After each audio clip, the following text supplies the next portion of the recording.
तो आप सभी को मेरे चैनल में स्वागत है। तो दोस्तों, आज हम जानने वाले हैं मैथ।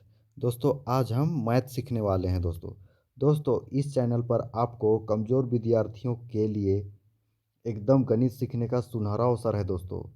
इस चैनल पर जुड़े रहिएगा दोस्तों। और साथ ही दोस्तों, इस चैनल पर आपको एकदम जीरो लेवल से सिखाया जाएगा दोस्तों। जीरो लेवल से कहने का मतलब एकदम बेसिक से सिखाया जाएगा दोस्तों। एकदम जीरो लेवल से सिखाया जाएगा दोस्तों, क्योंकि इसमें एकदम जीरो लेवल से एकदम हाई लेवल तक आपको सिखाया जाएगा दोस्तों।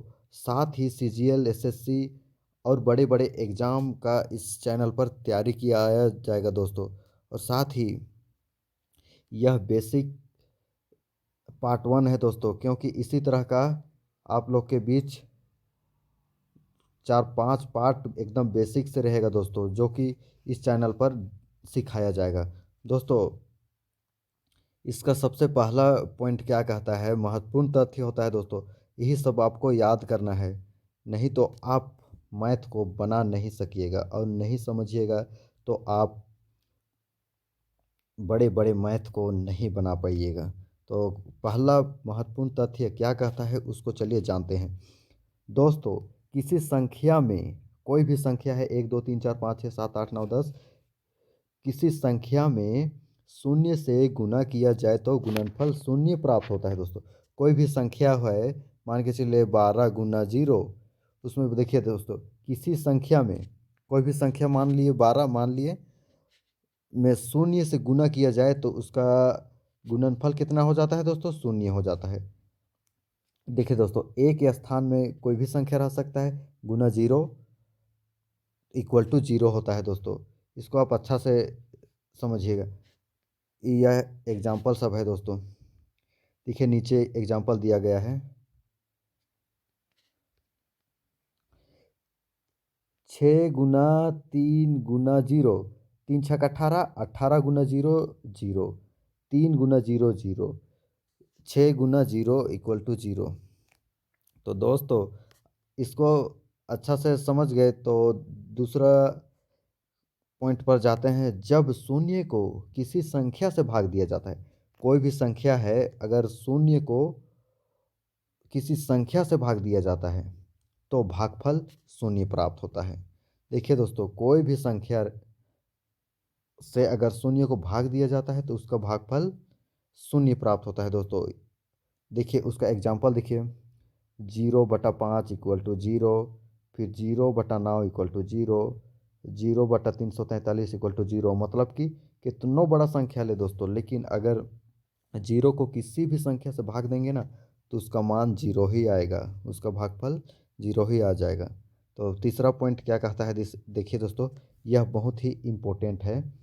जब किसी संख्या को शून्य से भाग दिया जाता है, देखिए दोस्तों, जो पॉइंट नंबर 2 में था उसका यह अपोजिट है। जब किसी संख्या को शून्य से भाग दिया जाए तो भागफल इन्फिनिटी प्राप्त होता है। देखिए, अगर कोई भी संख्या रहे, मान के चलिए 10 रहे और जीरो से भाग दे दिए, तो इसका इसका भागफल इन्फिनिटी प्राप्त होगा, ना कि दोस्तों यहाँ से जीरो से जीरो। ये गलत है दोस्तों, ऐसे नहीं हो सकता है। जीरो से जीरो नहीं कटेगा। अगर यहाँ और एक जीरो रहता और नीचे एक रहता, यानी कि 10 रहता, तो ऐसे में कट सकता था। लेकिन केवल नीचे जीरो ही रहे तो यह नहीं कटेगा दोस्तों, इसका मान इन्फिनिटी होगा। देखिए एग्जाम्पल देखिए, 19/0 = इन्फिनिटी, 217/0 = इन्फिनिटी, 1/0 = इन्फिनिटी। तो इसको समझ चुके होंगे तो चौथा पॉइंट में चलिए। किसी संख्या की घात पर, कोई भी संख्या के घात पर बोले तो चूंदी पर शून्य होने पर इसका मान एक होता है। देखिए दोस्तों, कोई भी मान मान के चलिए ए के यहाँ पर जीरो रहे तो उसका मान हो जाता है एक। कितनों बड़ा रहे संख्या, 1000, 2000, 5000, 10,000, कुछ भी संख्या रहे तो उसका मान एक हो जाता है दोस्तों। कोई भी संख्या के पावर पे जीरो होना मतलब एक होना, बड़ा ही संख्या। देखिए दोस्तों, एक का पावर एक, यहाँ 440 का पावर जीरो, तो यहाँ हो गया एक। कितना बड़ा संख्या रहे पर पावर जीरो होने पर उसका मान 1 हो जाता है दोस्तों। देखिए 5वां पॉइंट क्या कहता है, किसी संख्या को, कोई भी संख्या है, कोई भी संख्या को स्वयं से भाग देने पर भागफल 1 प्राप्त होता है। देखिए दोस्तों सेम सेम संख्या रहता है तो कट जाता है, तो भागफल 1 प्राप्त होता है। देखिए दोस्तों इसका एग्जाम्पल देखिए, 19/19 मतलब कि 19 का 19 बराबर 1/1। इसको एक केवल लिखे या 1/1 लिखे, बात बराबर है दोस्तों। इसके नीचे कुछ नहीं है मतलब 1 है, लेकिन 1 का कोई ज़्यादा महत्व नहीं है, इसलिए केवल 1 ही लिखे हैं। और 243 एक एक बार में सेम है तो दोनों कट जाएगा दोस्तों, इसका मान 1 आ गया।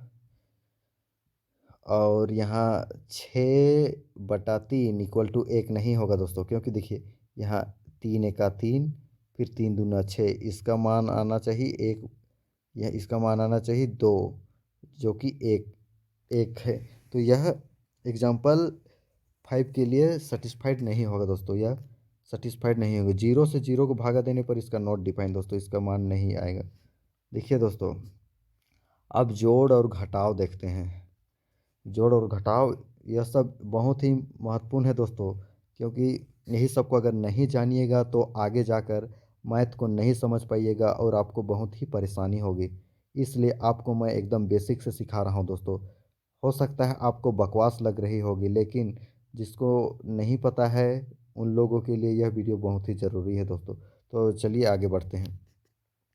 देखिए दोस्तों धनात्मक देखते हैं। धनात्मक संख्याएं मतलब प्लस संख्याएं हमेशा आपस में जुड़ती है और चिन्ह प्लस का लगता है। देखिए दोस्तों यहाँ 2 है प्लस 3 है तो इक्वल टू हो गया 5। देखिए दोस्तों अगर सेम सेम रहे यानी कि प्लस प्लस रहे तो आपस में जुड़ती है। और इस नोट देखिए दोस्तों, नोट में क्या लिखे हैं, किसी संख्या के पहले कोई भी चिन्ह ना हो तो वहाँ प्लस माना जाता है। देखिए दोस्तों कोई भी अगर कोई अंक दिया है, कोई संख्या दिया है, उसके आगे कुछ भी ना रहे, यहाँ कुछ ना रहे तो वहाँ प्लस रहता है दोस्तों, इसको आप हमेशा याद रखिएगा। देखिए उसका एग्जाम्पल दिए हैं यहाँ, +2 + 4 = 6। यह यहाँ लिखने का ज़रूरत यहाँ नहीं रहेगा दोस्तों, लेकिन आपको समझ जाना है कि यहाँ प्लस होगा।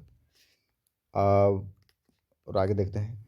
धनात्मक धनात्मक और ऋणात्मक संख्याएं आपस में घट जाती है दोस्तों, और बड़ी संख्या का चिन्ह लगती है, और बड़ी संख्या का चिन्ह लगती है। देखिए दोस्तों कोई भी संख्या अगर बड़ा रहे तो उसी का मान लगेगा। देखिए यहाँ +4 है और यहाँ -3 है, तो संख्या बड़ा कौन है, तो +4, तो यहाँ +1 बच गया घट के।